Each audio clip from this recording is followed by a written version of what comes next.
How to work for Postmates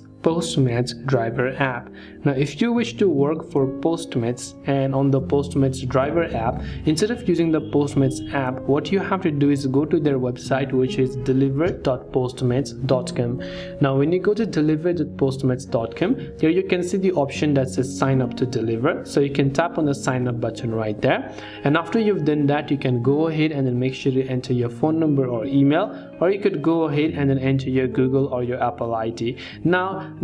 because Postmates is already affiliated with Uber in this case, so you have to go ahead and then basically use your Uber account to log in, and from there on you must follow and reach their eligibility requirements to be able to deliver for Postmates, and thus in this way you should be able to become a Postmates driver by going to their website and simply signing up. If you have got any further questions, feel free to leave them down below. Thanks for watching till the very end of this tutorial, and see you soon as always in our next video.